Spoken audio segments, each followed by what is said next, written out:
I'll never forget the night my brother got engaged, not because it was beautiful or emotional, but because it was the night everything came crashing down.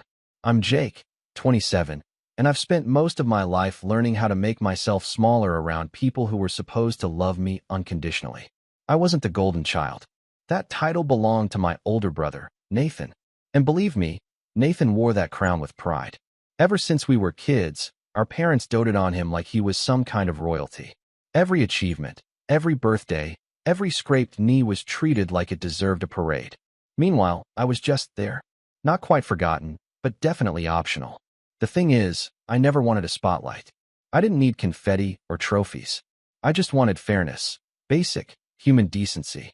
But in our house, fairness was a myth, and I learned early on not to expect anything that wasn't attached to Nathan's name. He got the new clothes while I wore his hand-me-downs. He got the car for his 16th birthday. I got a bus pass. He got praise for AC+ in math, while I got silence for straight A's. And when I tried to talk to my parents about it, they said I was too sensitive or jealous. So I stopped trying. I built my own world outside of them, a world where I didn't have to measure myself against someone who would always come first. But no matter how far I tried to run, there were some things I couldn't outrun, like the medical debt that nearly buried me a few years back. At 22, I got hit with a rare autoimmune condition. Hospital visits, tests, medication, more tests. It felt like my body had declared war on itself, and I was just collateral damage. Insurance covered some of it, but not nearly enough. I was drowning in bills, trying to stay in school and keep a roof over my head while pretending I wasn't terrified every single day. I reached out to my parents once, just once. I sent them a long message explaining everything, how bad it had gotten, and how I didn't know what else to do. I asked if they could help, even just a little. I never got a reply. Nathan later told me they saw the message and thought I was being dramatic. He said, "You're smart, Jake. You'll figure it out." That was it. That was the sum total of empathy I got from my own family. So I did what I always did. I figured it out.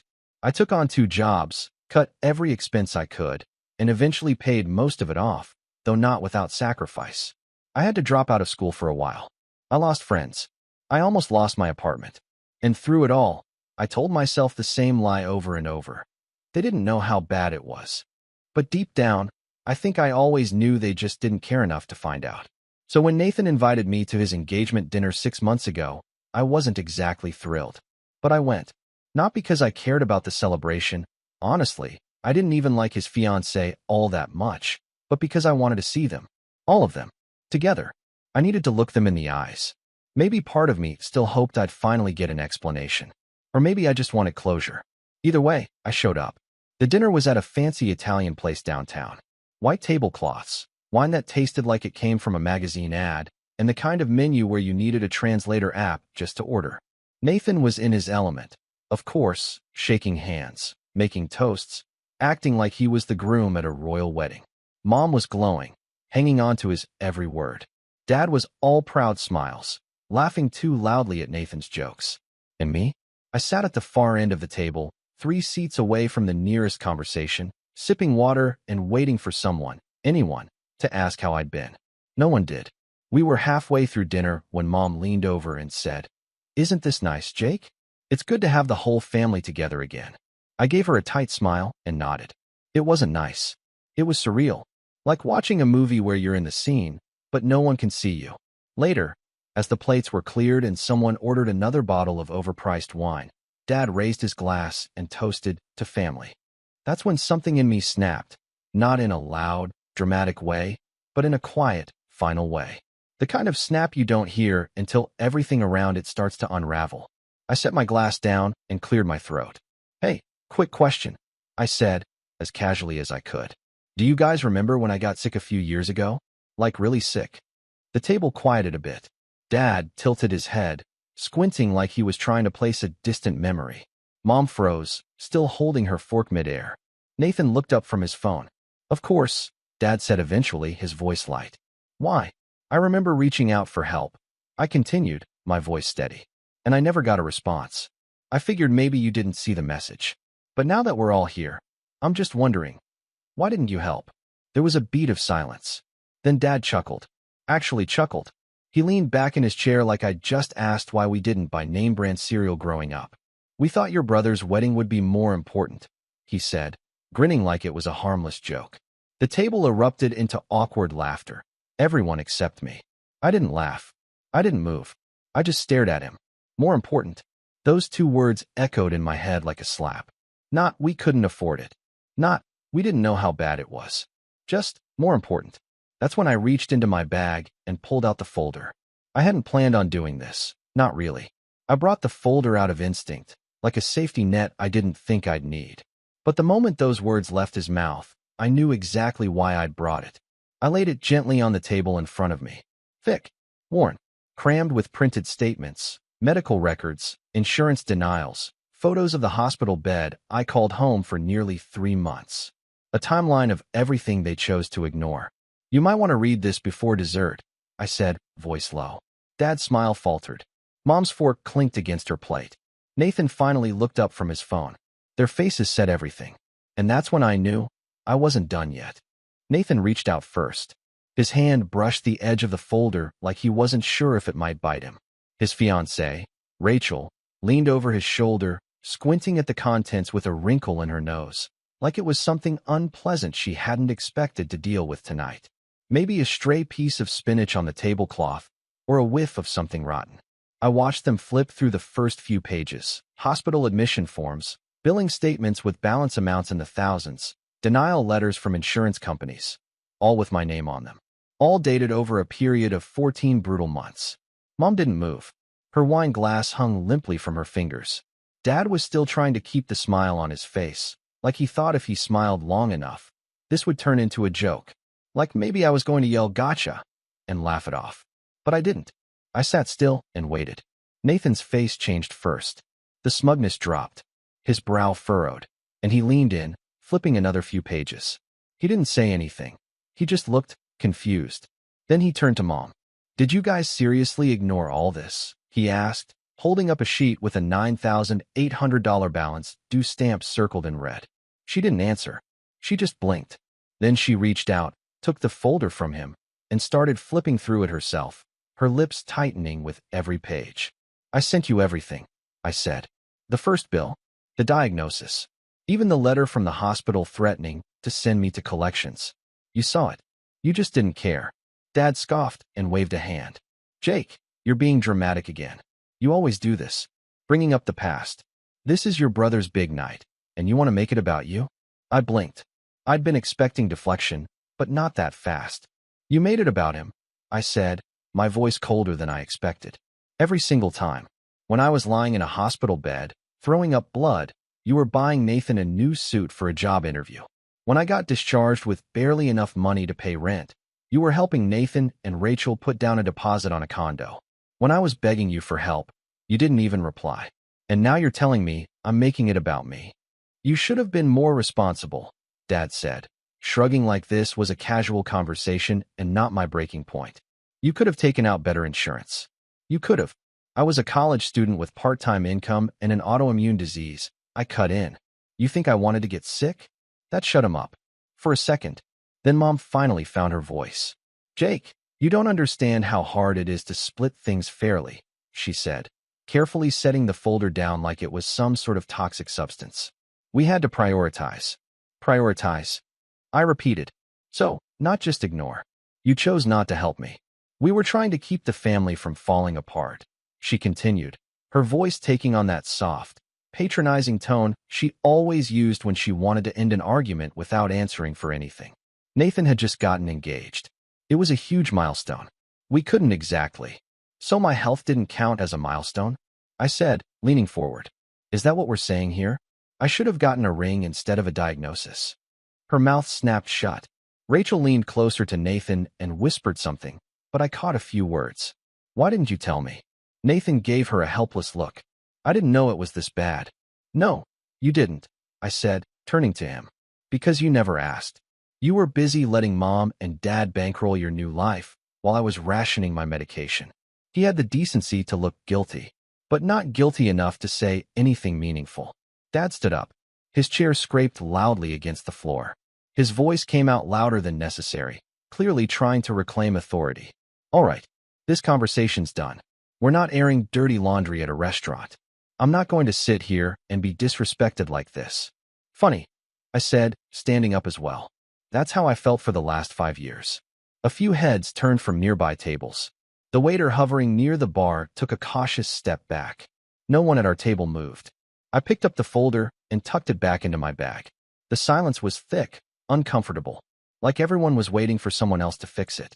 That's when Nathan said the one thing that truly broke me. Jake, come on. They helped when it mattered. I turned to him slowly. When it mattered? Look, I'm not saying what they did was right, he said, hands raised, trying to smooth things over. But it's not like your situation was permanent. I mean, you got through it, didn't you? I felt something go hollow inside me. Yeah, I said, my voice nearly a whisper. I got through it. Alone. And then I sat back down. Not because I wanted to stay, but because I wasn't going to give them the satisfaction of watching me walk away like I was the problem. I wanted them to squirm. I wanted them to sit in it. Rachel pushed her plate away. Nathan looked like he was suddenly very interested in the pattern on the tablecloth. My parents kept their eyes on their wine glasses. For the rest of the meal, no one spoke to me. And I didn't speak to them. But something shifted that night. A crack in the foundation they thought would always hold. And I wasn't done yet. The days after the dinner were a strange blur of passive-aggressive texts, silence, and one-word replies from my parents. Nathan didn't reach out at all, and neither did Rachel. I half expected a call from my mom the next day to smooth things over. She was the type who hated conflict unless she was controlling it. But nothing came.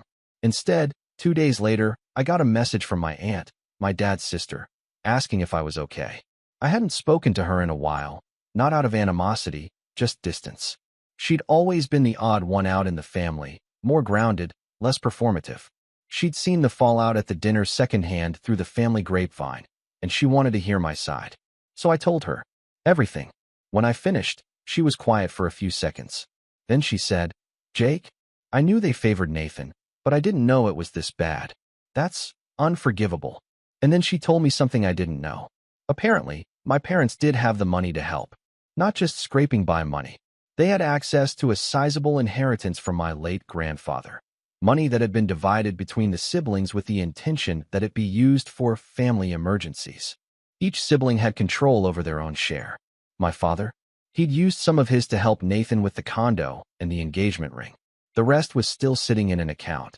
When I asked why I wasn't told about this sooner, my aunt said quietly, because your father didn't tell anyone you asked for help. We only found out after what happened at the dinner. That's when the last piece clicked into place. This wasn't just negligence. It was intentional. I hung up, heart pounding, a new kind of fire building inside me. This wasn't just favoritism anymore. This was betrayal. Calculated. Chosen. They had chosen to watch me suffer. And now I had to decide what to do with that.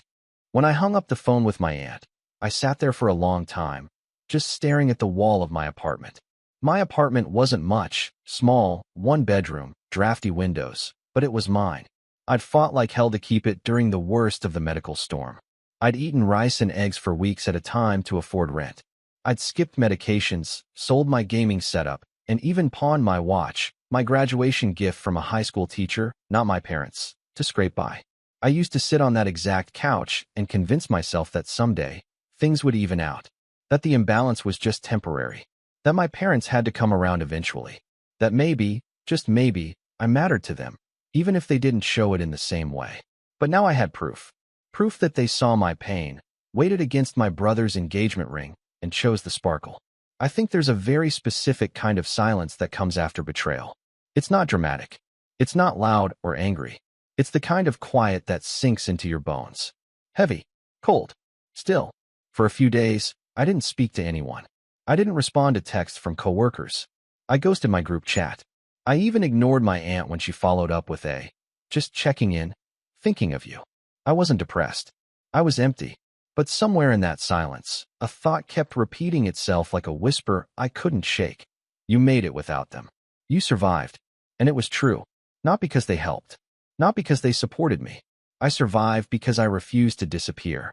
I clawed my way out of something they didn't even bother to look at. I still remember the night I finally snapped out of it. I was making dinner, just some pasta and frozen vegetables, and I opened the cabinet and found the last can of soup from the stash I kept during the worst of my health problems. A dented can of lentil soup, the label half peeled off, expiration date barely a month away. I stared at it. That soup had once been a lifeline, a backup plan when money was gone and options were limited. Now it was just a can of soup. I smiled. Something in me clicked. I'd already rebuilt once, without support, without guidance, without a safety net. What was stopping me now from building something better? Not just survival, not just scraping by, thriving. The next morning, I made a list. It wasn't anything fancy, just a list on a yellow legal pad with 3 columns. Things I want to let go of. Things I need to do. Things I want for myself. The first list filled up quickly. Resentment. Waiting for apologies. The hope that one day they'd treat me fairly. The second list took more time, but it grounded me. File for financial aid again and finish my degree. Pick up more freelance work. Fix my LinkedIn. Start therapy. And the third list? That one surprised me the most. I wanted a place with sunlight. I wanted to cook meals that weren't just for survival. I wanted to walk into a room and not flinch when someone raised their voice. I wanted peace. I taped the list to my fridge. And then I got to work. The first thing I did was call my university. I hadn't been enrolled in over 2 years, but they still had my credits on file. The academic advisor I spoke with was kind and efficient. She walked me through the re-enrollment process and even told me about a new grant program for returning students in financial recovery. I qualified. 2 weeks later, I was back in school. Part-time at first, just one class to ease back in, but I felt something I hadn't felt in a long time. Momentum. Then I doubled down on my freelance work. I'd been doing odd tech gigs here and there, mostly web design, some digital marketing for small businesses, but I'd never treated it seriously. I always assumed it was temporary. Now, I treated it like a business. I redid my portfolio. I reached out to old clients. I offered package deals and referral discounts. Within a month, I had a steady rotation of projects. Within 3 months, I was making more from freelancing than I had working full-time at the retail job I'd taken to make ends meet. It wasn't flashy. I didn't post about it on social media. I didn't announce my grind to the world. I just built. Quietly. Steadily. And the more I built, the more I noticed something strange. My health got better. Not in a magical way. I still had the condition, still took my meds, still had off days. But the stress, the exhaustion, the sense of drowning, it started to lift. My energy came back. I started sleeping through the night. My appetite returned. Therapy helped too. I found someone who specialized in family trauma and complex grief. I didn't even know grief applied to me until my therapist pointed it out. You're grieving the version of your parents you thought you had, she said. The version you hoped existed. That's real. And it's okay to grieve it, even if they're still alive. That hit harder than I expected. Week by week, I unpacked it all. The childhood disappointments. The chronic comparisons. The silence. The casual cruelty disguised as tough love. And slowly, I started to let go of the lie that it was my fault. My parents didn't fail me because I was too sensitive. They failed me because they chose to. That kind of realization doesn't bring relief, not at first. It brings grief. Then anger. Then, finally, freedom. A few months later, I got a call from Nathan. He hadn't reached out since the dinner. I almost didn't answer. But curiosity won. Hey, Jake, he said, his voice careful. Got a minute? Not really, I said honest. But go ahead. He paused. So, Rachel and I are planning the wedding. And Mom and Dad said you're not talking to them. And now they're saying they're not sure if they want to do the family photos if you're not in them. And it's turning into this whole thing. I raised an eyebrow, even though he couldn't see me. So they care about appearances again. Shocking. Look, man, I get you're upset. No, you don't, I said, cutting him off. You don't get it. You've never had to get it. He sighed. I'm not trying to fight. Then what are you trying to do? I guess. I don't know. Keep the peace.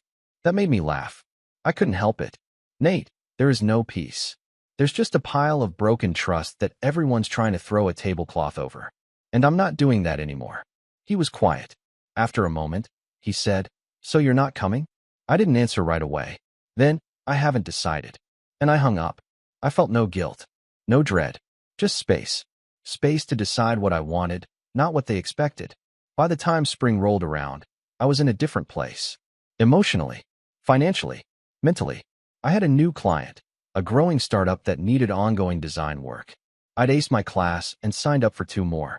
My savings account was the healthiest it had ever been. And my therapist looked at me during one of our sessions and said, "You're not surviving anymore, Jake. You're living." I believed her. Still, there was one thing left that I hadn't decided on. The wedding. It was coming up fast, just under 2 months away. I hadn't RSVP'd. I hadn't spoken to my parents since the dinner. Nathan sent one more message, something half-hearted like, "Hope you can make it. Rachel's asking about table numbers." But the truth was, I wasn't sure I wanted to go. Not because I was angry, because I was done. Done playing a role in a family that only saw me when it was convenient. Done sitting at tables where I had to fight for scraps of basic decency. But then, something happened. Something that changed everything again. And this time, it wasn't a choice. It was a letter. A legal letter. And when I opened it, I felt my stomach drop. Because what it said, well, let's just say the wedding wasn't going to be the only thing happening that weekend. It arrived on a Tuesday morning, tucked between a grocery coupon booklet and a late water bill. A plain white envelope, stiff and official, with my full name typed cleanly in the center and no return address. I didn't think much of it at first. Maybe a delayed medical notice or a credit offer from a bank I'd never heard of. But the moment I tore it open and scanned the first few lines, my fingers went cold. It was from an attorney. The letterhead read Kirkland & Associates, Estate Planning and Probate. And just below that, in sharp serif font, was a sentence that changed everything. This notice pertains to the final estate wishes of Charles R. Langston, deceased, and the disbursement of assets as stipulated in the amended will dated March 5, 2017. My grandfather. I hadn't thought about Grandpa Charles in years. He died just before I started college. A quiet, stoic man who mostly kept to himself, but always had a kind word for me when we visited. I remember him slipping me a $50 bill on Christmas Eve once, just to see me smile. My parents always said he was old-fashioned and a bit too soft on Jake. I never asked what they meant by that. But now, 6 years after his death, I was getting a letter from his estate lawyer. I sat down at the kitchen table and read the whole thing twice. It turned out Grandpa Charles had made a quiet amendment to his will shortly before his passing. Apparently, he'd grown wary of how my parents favored Nathan.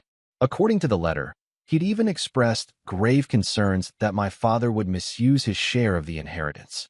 So, unbeknownst to the rest of the family, he set aside a separate account, one earmarked specifically for me.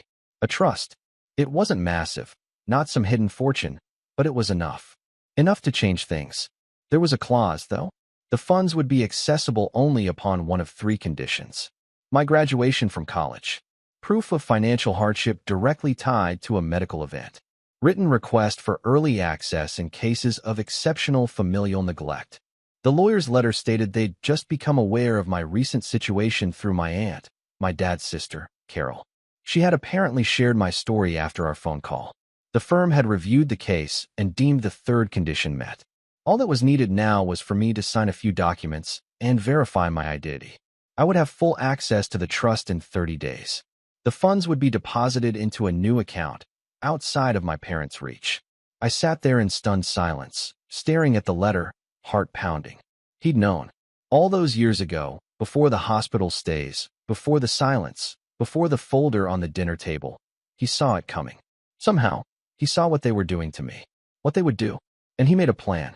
I don't remember standing up, but I found myself pacing my apartment in slow circles, the letter still clutched in my hand. I didn't cry. I didn't shout. I just planned. Because if Grandpa Charles had faith in me enough to protect me from beyond the grave, I wasn't going to waste that. For the first time in my life, I had leverage, and I was going to use it. I started small, quiet, subtle. First, I called Aunt Carol. She answered on the first ring. "Jake," she said, her voice calm. "I was hoping you'd call. You sent the letter?" I told them your story. They did the rest. I paused. "Thank you." "You don't owe me thanks," she replied. "You deserve to be seen. And it's time someone in this family finally saw you." We spoke for over an hour. She filled in more gaps, things I hadn't known, like how my father had lied about me dropping out of school, telling relatives I was lazy and couldn't handle responsibility, or how he framed my medical issues as exaggerated and told people I was milking the sympathy card. He said all of this while funneling thousands into Nathan's lifestyle. "I never believed him," she said, "but I didn't know how bad it was until you told me." By the end of the call, I had something better than just an inheritance. I had an ally. And Aunt Carol? She had receipts, emails, text messages, voicemails my father had left her over the years, full of bragging, dismissive remarks about me, and even one where he laughed about using Jake's sob story to get a tax write-off for donating to a charity. Wait, what charity? I asked. She hesitated. Some medical fund he said was yours. But I think he just used your name on the paperwork. I froze. Do you have any documentation? She did. She sent it. And there it was, my name, listed as a recipient of a $5,000 charitable gift my father claimed on his taxes. I had never seen a dime of it. That changed things. Dramatically, I forwarded the documents to the lawyer from the estate and asked if there were legal options. He responded within hours. What my father had done wasn't just immoral, it bordered on fraud. Tax fraud, to be specific. If you want to pursue this, the lawyer wrote, you have more than enough grounds to file a claim. I wasn't sure yet if I wanted to go that far, but I filed the email away in a folder titled Options. Meanwhile, the wedding was fast approaching. Rachel had finally messaged me herself, probably tired of Nathan's silence, and asked if I'd RSVP soon. She wrote in that polite, performative way people do when they're trying to avoid confrontation. Hope you've been well, Jake. It would mean a lot to Nathan if you were there. He's stressed with all the planning, but we're trying to keep things light. Let us know if you'll be attending. I didn't reply. Instead, I started gathering more information. Carol wasn't the only family member who'd seen through the cracks. Over the next few weeks, I reached out to cousins, old family friends, even one of my mom's former coworkers. I asked quiet questions. I let them speak freely. And what I learned, it painted a damning picture. My parents had spent years curating a false narrative.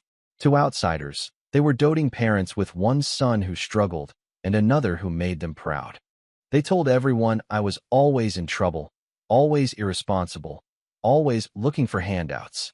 But in truth, I'd never borrowed money from them, never asked for gifts, never caused a scene. I just wasn't Nathan. That was my crime. And now I had the truth. I had their lies exposed, their secrets recorded, their good parent mask cracking. But I needed one last thing. A moment. The right moment. And it was coming. I learned from Rachel's Instagram that the rehearsal dinner would take place the night before the wedding, at the same venue they'd used for the engagement dinner. Classy, over the top, overpriced. Rachel had posted a story with the caption, "Can't believe it's almost here. Final touches for the dinner tonight." It was public. They expected me to come, so I decided I would. But not alone. I asked Aunt Carol if she'd come with me.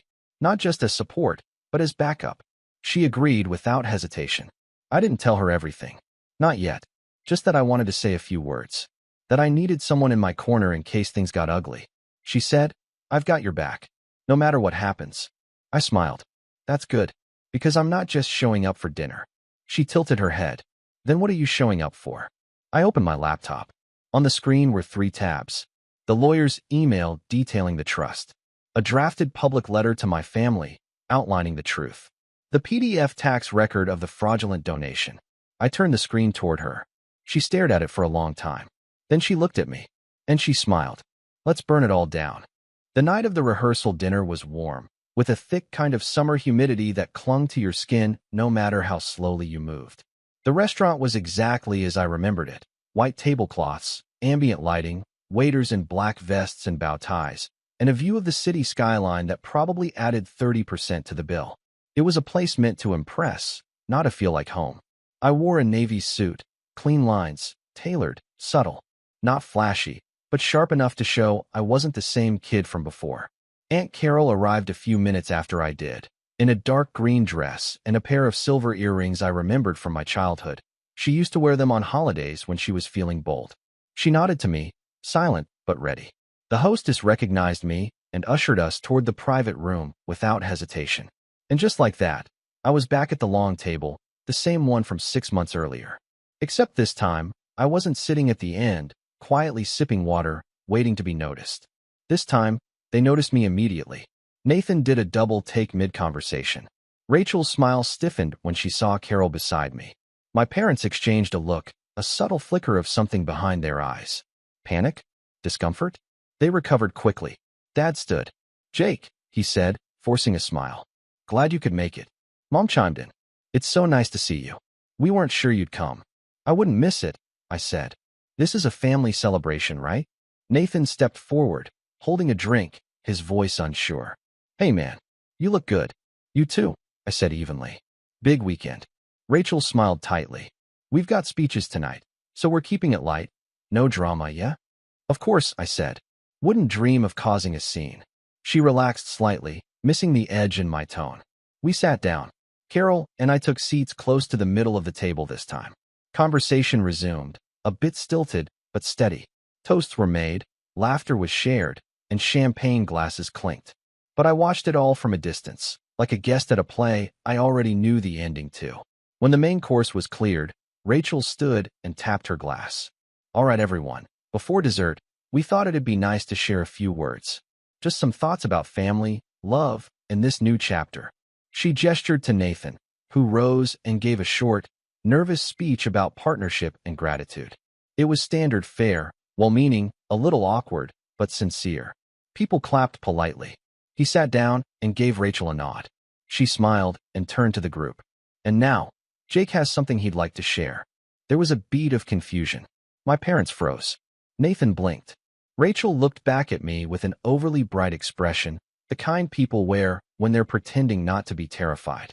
She didn't know I had planned to speak, but she assumed I'd behave. I stood up slowly and adjusted my jacket. Thanks, Rachel. I'll keep it brief. I turned to face the table fully. All eyes on me now. The room had gone quiet. I've spent the last few months thinking a lot about family. I began. About what it means, what it doesn't mean, and what people are willing to do for the people they claim to love. Mom shifted in her seat. Dad's jaw tightened. When I got sick a few years ago, I thought that was my rock bottom. But it wasn't the illness that broke me. It was the silence. The abandonment. Being treated like an inconvenience while I was fighting to survive. A few people exchanged glances. Rachel looked confused. Nathan looked uncomfortable. I reached out to my parents for help. They ignored me. I begged. I got nothing. Meanwhile, they funded an engagement ring, a condo, and this dinner. And I stayed silent for years, thinking maybe it was my fault. Maybe I just didn't deserve help. Now the room was holding its breath. But then I found out something interesting.